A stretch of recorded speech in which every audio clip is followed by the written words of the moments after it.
Hello, this is Danielle Stewart. I am from Russellville School District in Arkansas, and I am enrolled in Advanced Field Methods with Dr. Cruz, and this is my artistic expression of my personal growth within qualitative research. I'm a little unsure of exactly how to go about this presentation or um, what to exactly say, so I'm just going to tell you what my passions are and how that relates to my qualitative data. Um, One of the things that is really important to me is my career, and my career that I've chose is something I'm extremely passionate about. I'm an ESL coordinator for a district for K through 12th grade. We have about 1,200 ESL students that I'm in charge of their programming, their curriculum, and just being an advocate for them. One of the things that I have noticed over the 16 years that I have either been a Spanish or ESL teacher or within this position as the ESL coordinator is that I have certain teachers that are more accepting of immigrant students than others. And so this has bothered me a little bit, and I've done some preliminary qualitative research on teacher dispositions, and I kind of wanted to share with you a little bit about my growth and where that came from. So this is my artistic representation, and it's a painting. It's a pretty big canvas. I didn't know how to get myself and the picture on there, so this is in my office. I'm going to show you two artistic examples of my passion. One of them is through this painting, and the other will be photography, and I'll show you that in a second. But through this research that I've done, I've fallen in love with one theoretical framework, and that's Lat-Crit. It's Latino critical theory. It's a derivative of the critical race theory, and this is something that I've researched a lot. I wanted to know specifically if my students are having teachers discourage them in their pathway, and why.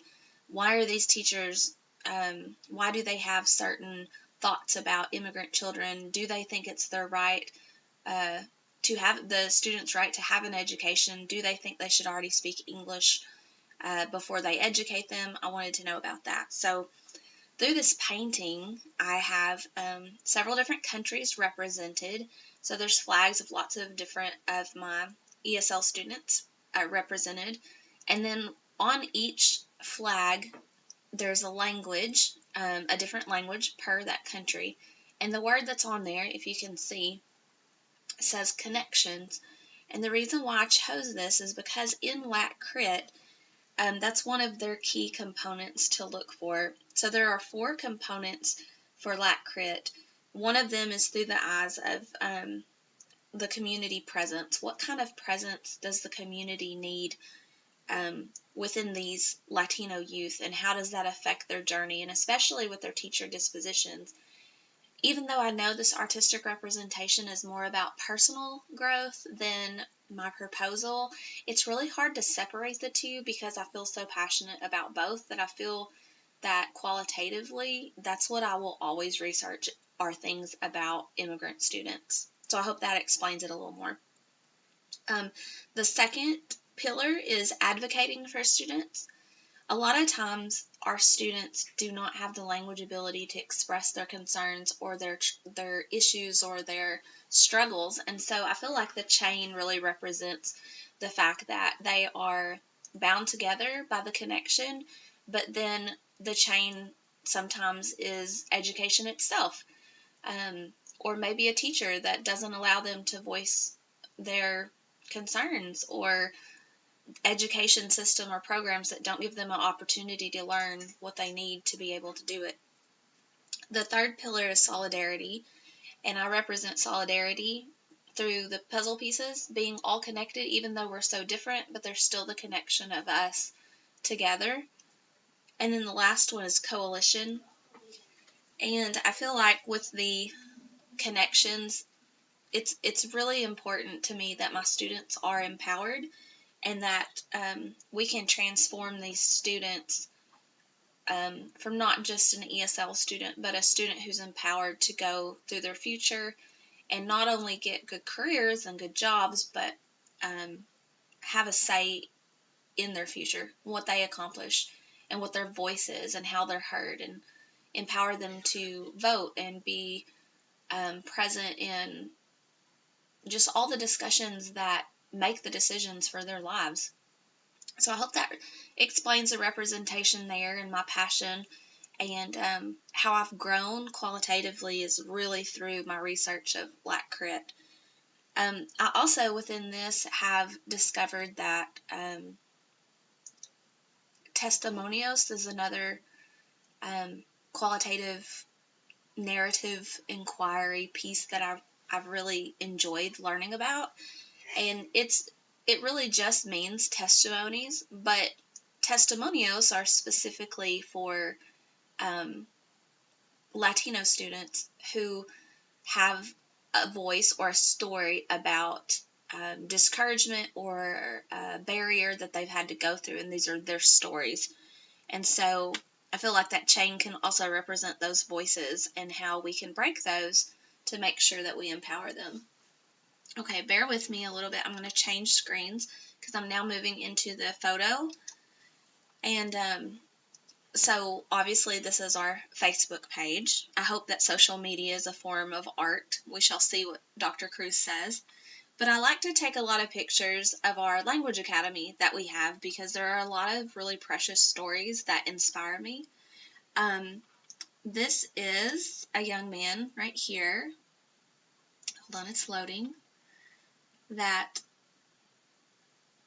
Of course it would load slowly. Okay, there we go. This student is a student who came to us much older, and he found out this year that he has enough credits to graduate, and he has worked so incredibly hard. But without going into too much detail, his backstory of what he had been through to get to the United States and everything that he had done, it really inspires me, and I just love the joy within this picture that I took of him so excited to know that he's going to get to graduate in the country that it was so difficult for he and his family to come to. Let me see if I can find another one here.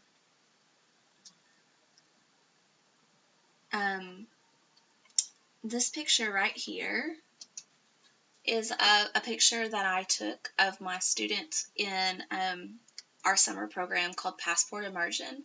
And this is the first time that our students are exposed to language during the summer, English language during the summer. And it's really special to me. The program's called Passport Immersion, and we usually have about 30 to 40 students that are newcomers, and we expose them to cultural and community present, just like what Lat Crit said. And so we're advocating for them, we're teaching them survival English, but also how to find resources for their families. And we're, in this case, I love this because they're having fun learning some traditional American, Southern American quick dishes.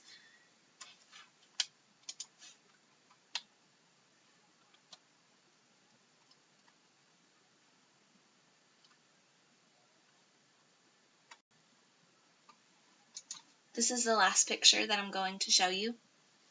It's a picture of a young lady that when she came here, she was in a difficult situation also, but she learned not only English, she's Indonesian, she also learned Spanish at the same time. So her encouragement and her desire to learn, I'm so excited that the Language Academy and the creation of that could foster that.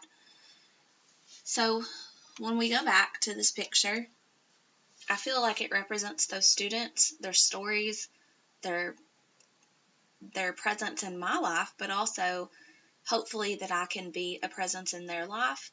And I hope that my research will only empower other educators to be able to be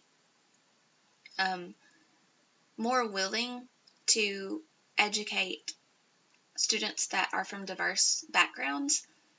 And I hope to grow even more in my qualitative journey. Right now, what's on the horizon for me that I wrote in my epilogue is I am trying to get my IRB passed. I am interviewing some students, and I am looking for coding, ways to code the data. And so I still have a lot to learn. And this has just kind of been a raw, open, rambling almost of where I'm at and what my passions are and how I hope to grow. And I hope you enjoyed it.